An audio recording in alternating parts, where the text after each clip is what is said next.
예레미야 51장 폭풍 페르시아. 하나님의 말씀이 아직 남았다. 잘 보아라. 내가 바빌론을 칠 무시무시한 폭풍을 일으킬 것이다. 폭풍 페르시아가 그 사악한 땅에 사는 주민 모두를 덮칠 것이다.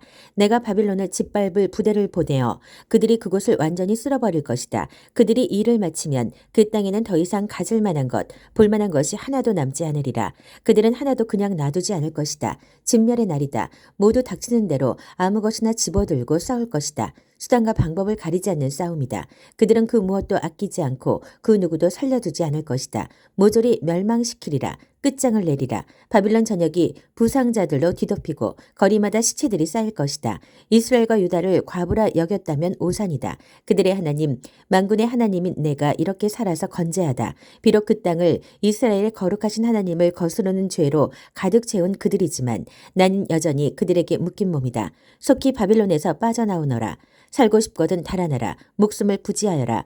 우물쩍거리다 그에게 죗값을 물리는 나의 복수에 너까지 목숨을 잃게 되는 일이 없게 하여라. 바빌론은 내 손에 들린 화려한 금잔이었다. 거기 가득 담긴 나의 진노의 포도주가 온 세상을 취하게 만들었다. 문민족이 그 포도주를 들이켰고 모두 제정신을 잃었다. 이제 바빌론 자신이 인사불성이 되도록 취해 비틀거리다 쓰러진다. 비극이다. 향유를 구해다 상처에 발라주어라. 어쩌면 나을지도 모르니.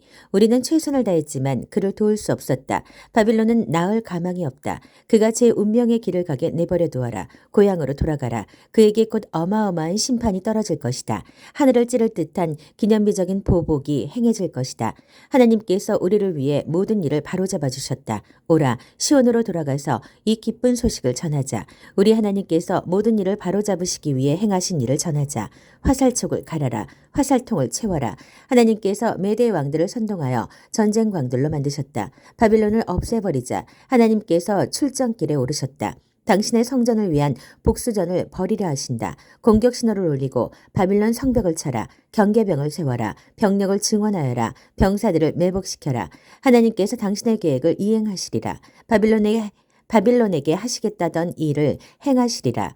풍족한 물과 풍족한 재물을 가진 너. 그러나 이제 너는 끝이다. 너는 죽은 목숨이다. 만군의 하나님께서 엄숙히 맹세하셨다. 내가 이곳을 적군들로 들끓게 하리라. 그들이 메뚜기 때처럼 이곳을 뒤덮고 너를 고꾸라들여 개성가를 부를 것이다. 그분께서 능력으로 땅을 지으시고 지혜로 세상을 빚어내셨다. 우주는 그분의 작품이다. 그분이 천둥 소리를 내시면 비가 쏟아진다. 구름을 피어올리시고 번개로 폭풍을 두르시며 당신의 창고에서 바람을 꺼내 날려 발진시키신다. 막대기 신을 숭배하는 자들 참으로 어처구니 없는 얼간이들이다. 자기 손으로 만든 신들로 수치를 당하여 쩔쩔맨다. 그 신들은 모두 가짜여 죽은 막대기일 뿐이다. 말라 죽은 나무를 두고 신이라니 어이가 없다. 그것들은 연기에 불과하다. 바람과 함께 사라지고 만다. 그러나 야곱의 분기시신 분은 참되시다. 그분은 온 우주를 지으신 분, 이스라엘을 특별히 주목하시는 분이다. 그분의 이름이 무엇인가? 만군의 하나님이시다. 바빌론은 하나님의 망치다. 하나님께서 말씀하신다. 너 바빌론은 나의 망치다. 나의 병기다. 내가 너를 들어 사악한 민족을 쳐부수고 뭇 왕국을 박살낼 것이다.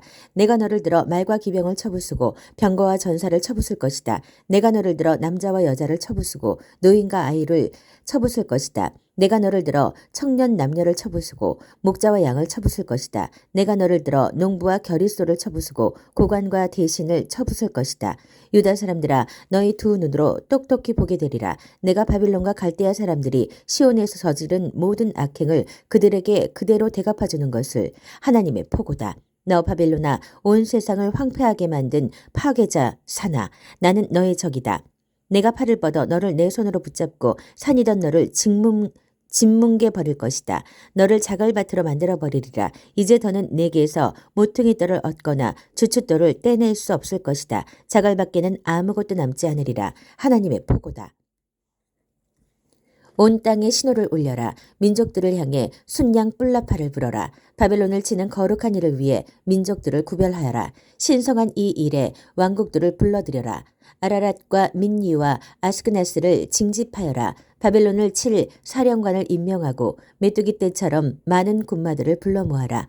바벨론을 치는 이 거룩한 일을 위해 민족들을, 메대의 왕과 그의 지도자들과 백성을 구별하여라. 땅이 공포에 떨고 고통으로 몸을 비튼다. 바벨론을 치려는 내 계획, 그 나라를 아무도 살 수 없는 황무지로 바뀌어놓겠다는 내 계획에 소스라치게 놀란다. 바빌론 용사들이 싸우다 말고 폐허와 동굴 속으로 숨는다. 싸우지도 않고 포기해버리는 그들. 알고 보니 계집애처럼 소심한 겁쟁이들이다. 바빌론의 집들이 화염에 휩싸이고 성문들이 돌적이에서 뜯겨져 나간다. 보고자들이 연이어 헐떡이며 달려와서 바빌론 왕에게 도성의 함락 소식을 전한다. 각 나루도 모두 점령되었다. 늪지대까지 불에 타들어간다. 용사들이 이리 뛰고 저리 뛰며 달아난다. 나 만군의 하나님이 말한 대로다. 딸 바빌론은 타작식의 타작마당이다. 머지않아 수확이 시작되면 가라지가 바람에 날릴 것이다. 바벨론 왕 느부갓네살이 내 백성을 질겅 씹고 뼈를 뱉어내었다. 그릇을 깨끗이 비운 뒤 의자를 뒤로 빼고 앉아 트림을 했다. 개걸스런 엄청난 트림을. 숙녀 시온이 말한다. 내가 당한 만행을 바벨론도 당하게 하소서. 예루살렘도 말한다. 내가 흘린 피해 값을 갈대아 사람들에게 물리소서. 그때 나 하나님이 나서서 말한다. 내가 너의 편이며 너를 위해 싸운다. 내가 너의 원수를 갚아주겠다. 너를 위해 복수해주겠다. 내가 그의 강을 다 말리고 그의 삶을 다 막아버릴 것이다. 바벨론은 폐허더미가 될 것이며 들깨와 들고양이들이 먹이를 찾아 배회하는 곳, 쓰레기 투기장, 황폐한 유령 마을이 될 것이다. 바빌론 사람들은 먹이를 두고 으르렁거리는 개걸스런 사자와 그 새끼들 같다. 내가 그들에게 새끼니 제대로 챙기고 잔치상을 차려주리라. 그들은 실컷 마시고 취해 쓰러질 것이다. 코가 비뚤어지게 취해서 잠이 들 것이다. 계속 잠만 잘 것이다. 그러고는 다시 깨어나지 못하리라. 하나님의 포고다. 내가 그 사자들을 어린 양, 순양, 순념소들처럼 도살장으로 끌고 가리라. 다시는 그들 소식을 듣지 못하리라. 바빌론은 이제 끝났다. 온 땅의 자랑거리였던 그가 아주 바닥에 고꾸라졌다. 처참히 몰락한 바빌론, 시궁창에 처박혔다. 밀어닥친 적군들의 파도에 난타당해 대혼란에 빠져들었다. 마을에서는 썩는 냄새가 진동하고 땅은 텅 비어 황량하다. 이제는 성읍 안에 아무도 살지 않는다. 사람들이 그곳을 피해 멀찍이 돌아간다. 바빌론의 탐욕스런 벨신에게 내가 재앙을 내릴 것이다. 그가 꿀꺽 삼킨 것들을 다 토해내도록 만들겠다. 더 이상 바빌론의 놀라운 볼거리들을 보려고 사람들이 줄지어 찾아오는 일은 없을 것이다. 이제 바빌론에는 볼거리들이 남아있지 않다. 나의 백성이여, 살고 싶다면 도망쳐라. 뛰어라. 뒤를 돌아다보지 마라. 속히 그곳에서 빠져나와라. 하나님의 진노의 불이 떨어지는 그곳을 탈출하여라. 희망을 잃지 마라. 아무리 흉흉한 소문이 들려오더라도 결코 포기하지 마라. 이 해에는 이런 폭행 소문, 저 해에는 저런 전쟁 소문이 나돌 것이다. 나를 신뢰하여라. 내가 바빌론 우상들의 콧대를 꺾어 놓을 날이 오고 있다. 내가 그 나라의 역겨운 사기 행각을 드러내고 나라 전역이 시체로 뒤덮이도록 할 것이다. 안가품해줄 군대가 북방에서 내려와 바벨론을 덮치는 날. 하늘과 땅, 천사와 사람들이 승리 축하 파티를 열 것이다. 하나님의 포고다. 바빌론이 멸망하리라. 바빌론은 반드시 망한다. 이스라엘의 전사자들에 대한 보상이다. 바빌론 사람들이 살육될 것이다. 그들이 저지른 참혹한 살인 행각 때문이다. 그러나 참혹한 죽음을 모면한 너희 포로들아, 떠나라. 어서 빨리. 붙잡혀간 먼 곳에서도 언제나 하나님을 기억하여라. 예루살렘을 늘 마음에 간직하고 살아라. 너무나 오랜 세월 수치와 조롱과 학대를 당하며 살아온 우리가 누군지조차 거의 잊었다.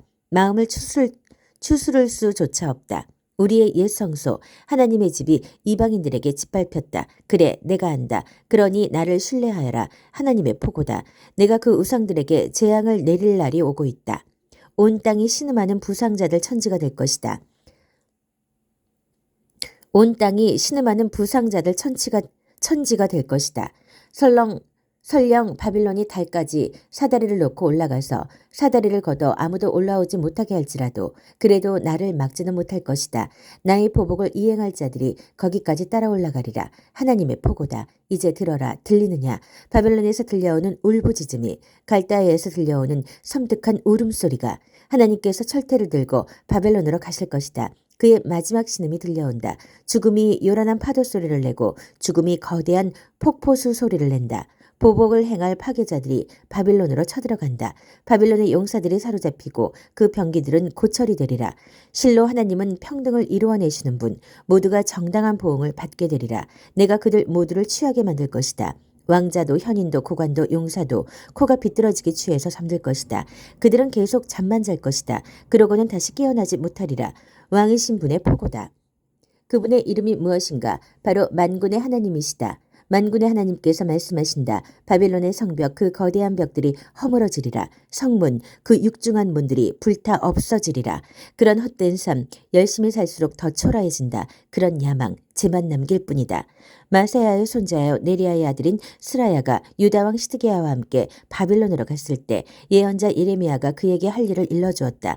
때는 시드기야 4년이었다. 스라야는 여행 관련 업무 책임자였다. 예레미야가 바빌론에 닥칠 모든 재앙을 작은 책자에 기록한 뒤 스라야에게 말했다. 바빌론에 이르면 이것을 사람들 앞에서 낭독하십시오. 오 하나님, 주께서 말씀하시기를 이곳을 멸망시켜 인간이든 짐승이든 아무도 살 수 없는 영원한 불모의 땅으로 만들겠다고 하셨습니다. 하고 읽어주십시오. 읽기를 마치면 그 책자에 돌을 매달아 유프라테스 강에 던지고 그것이 가라앉는 모습을 보면서 이렇게 말하십시오. 내가 내린 재앙을 당한 뒤에 바빌론이 저렇게 바닥으로 가라앉아 다시는 떠오르지 못할 것이다.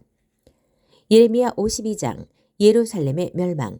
시드기야가 왕이 되었을 때 그의 나이 21살이었다. 그는 예루살렘에서 11년 동안 다스렸다. 그의 어머니는 림나 출신 예레미야의 딸 하무달이다. 하나님께서 보시기에 시드기야 역시 악한 왕 여호야김을 그대로 베껴 놓은 자에 지나지 않았다. 악한 왕 여호야김을 그대로 베껴놓은 자에 지나지 않았다. 예루살렘과 유다가 맞게 될 모든 파멸의 근원에는 하나님의 진노가 있었다. 하나님께서 심판의 행위로 그들에게 등을 돌리신 것이다. 시드기야가 바벨론 왕에게 반역했다. 느부갓네살은 모든 군대를 이끌고 예루살렘으로 향했다. 그는 진을 치고 성 둘레에 토성을 쌓아 성을 봉쇄했다. 그는 시드기야 9년 열째 달에 예루살렘에 도착했고 성은 19달 동안 시드기야 11년까지 포위되어 있었다. 시드기야가 11년 넷째 달 9일이 되자 기근이 너무 심해져 성 안에 빵 부스러기 하나 남지 않았다. 그때 바빌론이 성벽을 뚫고 쳐들어왔다. 그것을 본 유다의 모든 군대는 야음을 틈타 성벽 통로, 왕의 동산 위쪽에 있는 두 성벽 사이의 문으로 도망쳤다. 그들은 바빌론 군사들의 전선을 몰래 뚫고 나가 아라바 골짜기 길을 지나 요단강으로 향했다. 바빌론 군사들이 총력을 다해 추격하여 여리고 평원에서 그들을 따라잡았다. 그러나 시드기야의 군대는 이미 흩어져 도망친 뒤였다. 바빌론 군사들이 시드기야를 사로잡아 하맛 땅 리블라에 있는 바벨론 왕에게 끌고 가자 왕은 그 자리에서 그를 재판하고 선고를 내렸다. 바벨론 왕은 시드기야가 보는 앞에서 그의 아들들을 죽였다. 아들들의 즉결 처형을 마지막으로 그는 더 이상 앞을 볼 수 없었다. 바벨론 군사들이 그의 눈을 멀게 했기 때문이다. 그러고 나서 바벨론 왕은 유다의 지휘관들을 모두 죽였다. 시드기야는 사슬에 단단히 묶여 바벨론으로 끌려갔다. 바빌론 왕이 그를 감옥에 가두었고 그는 죽을 때까지 거기서 나오지 못했다. 바빌론 왕 느부갓네살 19년 5째 달 7일에 바빌론 왕의 수석 부관인 느부사라단이 예루살렘에 도착했다. 그는 하나님의 성전과 왕궁과 성까지 모두 불태워 없앴다. 그리고 자기가 데려온 바빌론 군대를 투입하여 성벽을 허물었다. 마지막으로 전에 바빌론 왕에게 투항했던 사람들을 포함해서 예루살렘 성에 남아있던 사람들을 모두 포로로 잡아 바빌론으로 끌고 갔다. 그는 가난한 농부 일부만을 남겨서 포도원과 밭을 관리하게 했다. 바빌론 사람들은 하나님의 성전 안에 있는 청동기둥과 청동세면대와 커다란 청동대야 바다를 깨뜨려 바빌론으로 가져갔다. 또 예배용 청동기구들과 성전 예배에 쓰이는 금과 은으로 만든 향로와 뿌리는 대접들도 가져갔다. 왕의 부관은 귀금속 조각이라면 하나도 빠뜨리지 않고 눈에 띄는 대로 다 가져갔다. 솔로몬이 하나님의 성전을 위해 만든 두 기둥과 바다와 바다를 떠받치는 12 청동황소와 10개의 세면대에서 뜯은 청동의 양은 어마어마하게 무게를 달 수조차 없었다. 각 기둥의 높이가 8.1m였고 둘레가 5.4m였다. 기둥들은 속이 비어있고 청동의 두께는 3cm가 조금 못 되었다. 각 기둥에는 청동 석류와 금줄 쇠공으로 장식한 2.25m 높이의 기둥머리가 얹혀 있었다. 일정한 간격으로 96개의 석류가 보였는데 보이지 않는 부분까지 더하면 하나의 기둥에 100개의 석류가 달려 있었다. 왕의 부관은 특별한 포로들을 많이 데려갔다. 대제사장 스라야, 부제사장 스바냐, 성전관리 3명, 남아있던 군 최고지휘관, 성에 남아있던 왕의 고문 7명, 군 최고 모병지휘관, 그리고 성에 남아있던 백성 중에 지위가 높은 사람 60명이었다. 왕의 부관 느부사라다는 그들을 모두 리블라에 있는 바벨론 왕에게 끌고 갔다. 바벨론 왕은 그곳 하마 땅 리블라에서 그들 무리를 처참하게 죽였다. 유다 사람들은 자기 땅을 잃고 포로로 끌려갔다. 느부갓네살 7년에 3023명의 유다 사람들이 포로로 잡혀갔다. 느부갓네살 18년에 832명의 예루살렘 주민들이 잡혀갔다. 느부갓네살 23년에 745명의 유다 백성이 왕의 부관 누부사라단에 의해 잡혀갔다. 이렇게 해서 총 4,600명이 포로로 잡혀갔다. 유다의 여호야긴 왕이 포로로 있은 지 37년째 되던 해에 에일 무로닥이 바빌론의 왕이 되어 여호야긴을 감옥에서 풀어주었다. 석방은 12째 달 25일에 있었다. 왕은 그에게 극진한 호의를 베풀어 바빌론에 억류되었던 다른 어떤 포로들보다 그를 높이 대우했다. 여호야긴은 죄수복을 벗고 그날부터 왕과 함께 식사를 했다. 왕은 그가 남은 여생 동안 편히 살도록 필요한 것들을 모두 마련해 주었다.